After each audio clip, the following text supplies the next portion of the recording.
Okay, so let's get started. Welcome, guys, to my channel. I this is so weird. It's my first time ever recording like this, so it's a little bit weird. Definitely a little bit out of my comfort zone, but yeah, and also weird saying hello, guys, and it's my first video. Like I don't have any followers. Anyways, so I made I made this YouTube video, or sorry, see, starting off with the left foot. But anyways, I started off this YouTube channel because for the past maybe like 2 years, I've been doing a ton of research on cryptos and the whole space, really. And I've found some really interesting things, really interesting projects that I want to share with you guys. For you that know me, you know that I am always talking about crypto ever since I started researching it. So I was like, okay, I'll just make a YouTube channel, and here's my cat. Anyways, with that being said, shout out to my first 10 viewers. If you're watching this, you're probably either my friends or my family. So thank you for watching, and you've won the obligation to come back and watch again next time I post, so I get some views. So today I am going to talk about ISO 20022, and I'll talk about what it is, what it means for crypto, and what coins are complying with ISO 20022. So let's get started. So ISO is the International Organization for Standardization. So this basically sets the standards for banks to communicate internationally. It sets the standards for the language that they're going to use. And I don't mean like language like English, I mean what coding they use. So currently there's a standard that is called ISO 15022. It was developed in 1995, so it's been in place for what, like 28 years. Now they are improving it and developed the standard ISO 20022. So the old standard 15022 has the language Swift, which I'm sure many of you have heard of. When you make an international transaction, they usually ask you for your Swift code. And there are others like the Target 2 chips and Fedwire. But Swift is the one that is most popular and most used by banks. So in just a matter of months, this is going to change. So the implementation of standards ISO 20022 actually started in August of 2022. And aside from the languages that I talked about earlier, this new standard is gonna allow some cryptocurrencies to be a part of it. So banks will be able to use these to make transactions and send money internationally. And I'll talk about these coins in this video. But so in August of 2022 is when banks were able to start using 20022. And starting in November, well, I guess back in November of 2022, banks started to use either one of the two protocols. So they can either use the 15022 or the 20022, so they can slowly make a migration to the new standards at their own pace. So by 2025, so 2 years from now, all banks have to be using the new standard ISO 20022 to be able to communicate with each other.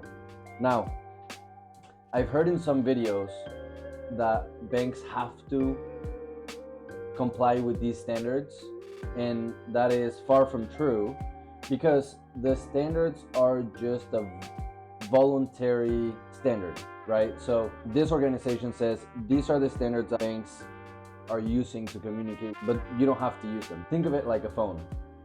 You're not obligated to use a phone to call your friends in a different country. You can send them a letter, you can send them an email, but your friends are probably communicating with their friends with a phone.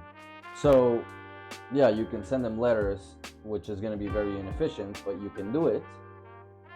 But eventually you're probably going to realize this is very inefficient. I'm just going to get a phone and call them. So once the ISO 20022 is fully integrated in 2025, it is expected to account for 80% of transaction volume and 87% of transaction value globally. So it's massive. So how does this affect crypto? So in the old standards, Swift used to be the best language for banks to use. Now, with the evolvement of technology and cryptocurrencies, there are now coins that make it a lot easier and a lot faster and cheaper for banks to send money to each other than Swift.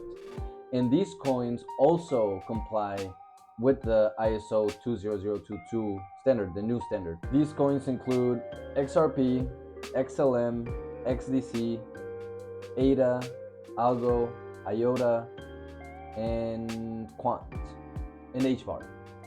So it's 8. Specifically, 2 of these coins, which are the ones that I'm most excited about, are already a part of ISO 20022, and they're already being used in over 70 countries around the world, and these 2 are XRP and XLM. Other countries are already setting their dates to shift to the new standard. For example, the United States Federal Reserve, here we can see the United States Federal Reserve, this is their website. They state that the board has also provided a new timeline for implementation based on a review of public comments. And so with the new message format to be adopted on March 10th, 2025. So that's when the States is going to be adopting this new format. However, XRP as of now can't be used in the States because of their ongoing lawsuit against the SEC, with the SEC claiming that they are a security. I'm not going to go into it on this video. I'm posting a video on Thursday, so stay tuned for that. I'll go in depth fully on the XRP case. I also won't go into much detail about each of those coins that I mentioned earlier, but what you need to know right now is that these coins are regulated and they're going to change the way that institutions communicate with each other and operate in general. So for now, why am I so bullish on these? Since these coins are going to be regulated, they're going to be the ones that are trusted by institutions, individuals, and investors, right? So let's be honest for a little bit. Decentralization is amazing. The concept is great. Control of your own money, off the radar, like keep power away from organizations, great. But we're not going to get everyone in the world to operate in this way, right? Especially institutions, like large institutions, banks, they're not going to operate on decentralized networks. Regulated cryptos like these ones provide market stability, so it's harder to manipulate them. Security, by having to comply to strict security and privacy regulations to prevent fraud and theft, which also provides increased security for investors. And by being regulated, they also increased involvement of investors, which is great because investors bring the real money. So large investment institutions are going to bring the trillions of dollars that are going to really push these coins to the moon, really.